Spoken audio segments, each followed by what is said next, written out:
Hello everyone, আশা করি সবাই ভালো আছেন। আমরাও ভালো আছি। শুভ জন্মাষ্টমীর শুভেচ্ছা ও অভিনন্দন। জানি ভিডিওটা দিতে অনেক দেরি হয়ে গেছে, বাট অনেক অসুস্থ ছিলাম, এর জন্য আর কি ব্লগটা দিতে দেরি হয়ে গেছে। তো সকালবেলা ঘুম থেকে উঠে গিয়েছি, আর এই যে বুড়ি এইখানে খেলা করতেছে। সকালের পুজো শেষ, তাল থেকে তালের কাঠ বের করতেছিলাম, বাট এটাই আমার অনেক সময় চলে গিয়েছে। এরপরে যে বুড়ি খেলা করতেছে, এখন তালটা বের করার পরে এত খারাপ লাগতেছে, এজন্য আর কিছুই করতেছি না, বসে আছি আর মালা জপ করতেছিলাম। আর বুড়ি এইখানে খেলা করতেছে, আর মাও ওই পাশে কাজ করতেছে। যেহেতু জন্মাষ্টমী, অনেক পিঠা বানানো হবে, আর পর আরও অনেক কাজ আছে। বুড়ি অনেক সুন্দর করে এখানে টিভিতে যে দেখে রেমসগুলা, ওরকমভাবে খেলা করতেছিল, বেশ ভালোই লাগতেছিল। এরপর বিকাল হয়ে গেলে, বিকালে আমি একটু সুজির হালুয়া করেছিলাম গোবিন্দের জন্য। এরপরে হচ্ছে ফল কাটতে বসেছি, ফলটা প্রায় কাটা শেষ। আর এই পাশে হচ্ছে আতপ চাল ভিজিয়ে রেখেছি। আতপ চাল বলতে হচ্ছে পোলাও যে চালটা আছে সেটাই ভিজিয়ে রেখেছি, হচ্ছে চাল প্রসাদের জন্য। আর হচ্ছে সুজির হালুয়া করেছি, এটা সম্পূর্ণ ঘিয়ে করেছি। তো আর মা ওই পাশে হচ্ছে পিঠা বানাচ্ছে, দাঁড়ান আপনাদের দেখাচ্ছি। আর বুড়ি কি বলবো, বুড়ি ও তো সারাটা দিন আজকে এত খুশি, বাড়িতে সবাই কাজ করতেছি, ও অনেক খুশি আছে। একটু ঘুমাইলো না, সারাদিনে ঘুমাইলো না, জানি না কখন ঘুমায় আবার। মা ওই পাশে তেলের পিঠা ভাজতেছে, আর আমি এই পাশে ফলগুলো কাটতেছিলাম। এই যে আমাদের ঘরের বিড়ালগুলো। আর এই যে তালের কাঠ আরও কিছুটা বেঁচে গিয়েছে, 2টা তাল ছিল, অনেক সময় লেগেছিল তালের কাঠটা বের করতে। আর এই যে মা এখানে পিঠা ভাজতেছে। তো পিঠা ভাজা প্রায় অর্ধেকের মতো হয়েছে, ঠাকুরের ভোগের জন্য একটু পরে তুলে রাখা হবে, কারণ আমার মেয়ে যদি দেখতে পায় পিঠা বানাচ্ছে তাহলে ও পাগল হয়ে যাবে। এখন ও ওর বাবার সাথে একটু ছাদে ঘুরতে গেছে। আর এইখানে ওর বাবা কালকের ভোগ প্রসাদের জন্য এই যে সবজি টবজি নিয়ে আসছে, এইখানেই রাখছি আপাতত, কালকে প্রসাদ দিয়ে এরপরে ফ্রিজে ঢুকাবো। আর এটা হচ্ছে পুরা ফলগুলো আমি সাজিয়ে নিয়েছি, প্রথমে কেটেছি এরপরে সাজিয়েছি। একটাতে আমার হয় নাই, আরও একটা থালা নেওয়া লাগছে। তো এরপরে আমি আনারগুলো এইভাবে ছিটিয়ে দিচ্ছি, যেহেতু আনারগুলো আর রাখার জায়গা হচ্ছিল না। তারপর এইভাবে সাজিয়ে নিলাম। তো কেমন হয়েছে ফলগুলো কাটা আর গোছানো, কমেন্টে জানিয়েন। আর হচ্ছে এই বুড়িকে দেখাই, এই দেখুন ছাদ থেকে চলে এসেছে, আর এই যে এসেই শুরু করে দিয়েছে পিঠা খাওয়া। পিঠার যে পাগল, পিঠা যে ওর এত পছন্দ, তেলের পিঠা বিশেষ করে, অন্য পিঠা খায় না, কিন্তু তেলের পিঠা তার ভীষণই পছন্দ। এজন্যই মা ঠাকুরের জন্য আগেই রেখে দিয়েছে, এরপর জানে যে বুড়ি আসলে তো খাবেই। তো এই যে এখনও খাওয়া শুরু করে দিয়েছে পিঠা। আর এই যে দেখুন রান্নাঘরে এসেছিল পিঠা নিতে, বাট আমি ওর সাথে আসাতে না নিয়েই চলে যাবে। এরপরে আমি পিছে পিছে এসেছি, এর জন্য আর কি পিঠাটা না নিয়েই চলে গেল।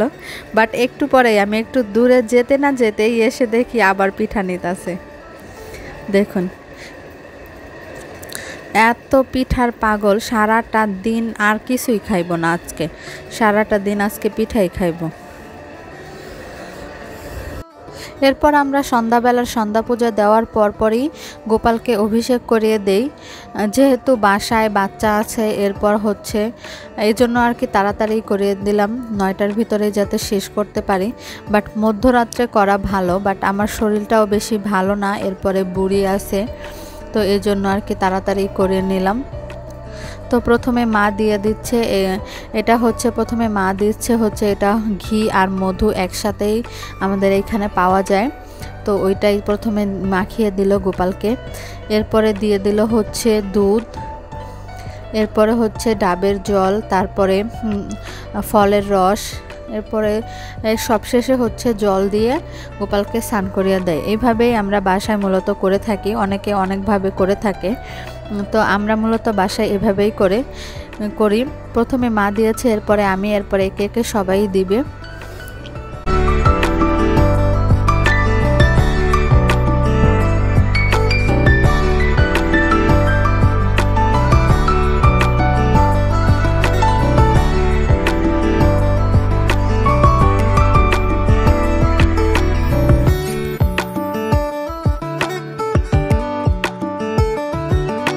এরপরে আমরা রাত্রে সবাই একটু ঘুমিয়ে পড়েছিলাম। বুড়ি এই আরতির পরপরই ঘুমিয়ে পড়েছিল। আর এই যে এখন দেখুন আমার একটু ঘুম আসছে, এরপরে এই যে ইনি উঠে গিয়েছে। আর ঘুমাচ্ছে না তো ঘুমাচ্ছে না, ঘুমানোর কোনো নামই নেই। আর এই যে এখানেই বসেছে, একটা পিঠা নিতেছে আর এই মোবাইল দেখতেছে। আর মা বাবা সবাই তো ঘুমিয়ে আছে, আর আমি কি করব, করার কিছুই নেই। যে ও এমনই করে, মাঝে মাঝে রাত্রে ঘুম থেকে উঠলে আর ঘুমায় না। এজন্য ওকে একবারে দেরি করে ঘুমানাই আমাদের সাথেই, 1টার নিচে তো ঘুমায় না। বাট রাত্রে তো ঘুমিয়ে গিয়েছিল এই 9:30টার দিকেই, এর জন্য আর কি সমস্যাটা হয়েছে। এখানে আমি কি করব, এখন রাত 3টার মতো বেজে গিয়েছে। এরপরে আমি স্নান করে সবজিগুলো কাটলাম, রান্না বসিয়ে দেই। কি করব না, তা না হলে আমার শরীরও ভালো রাখবো না, যেহেতু ঘুমাইতে পারি নাই। এর জন্য রান্না বসিয়ে দিলাম। প্রথমে হচ্ছে বেগুনগুলো ভেজে নেব, এরপর হচ্ছে একে একে সব রান্না করব। খিচুড়ি করব, আর হচ্ছে লাবড়া করব, আর হচ্ছে পায়েস করব। তো এগুলো করতেও তো সময় লাগবে, এর জন্য ভাবলাম রান্নাটাই বসিয়ে নেই। সকালে যেহেতু করতে হবে, তাই ভাবলাম যে তাড়াতাড়ি করে ফেলি, যেহেতু শরীরটা আমার ভালো না বেশি একটা। আর মাও ওই পাশে ঘুমিয়ে আছে, মাকে আর ডাক দেই নেই। মা তো আজকে ঘুম থেকে উঠে দেখবে সব কাজ শেষ। তো এই যে বুড়ি বিরক্ত করতেছে না, ও মোবাইলে দেখতেছে। এই জন্য ভাবলাম যে রান্নাটা করেই নেই। প্রথমে বেগুন ভাজি করলাম, আর হচ্ছে খিচুড়িগুলো করে নেব।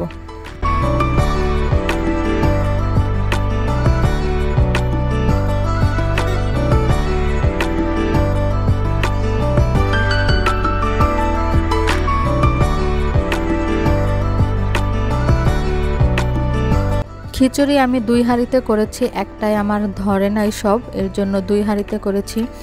আর এখানে আমি লাবড়া করব, তার জন্য প্রথমে সবজিগুলো ভেজে নিয়েছি, এরপরে ফোড়ন দিয়ে সবজিটা বসিয়ে দিলাম। আমি এভাবেই বাসায় করে থাকি, অনেকে অনেকভাবে লাবড়া রান্না করে, কিন্তু আমি এভাবেই করে থাকি।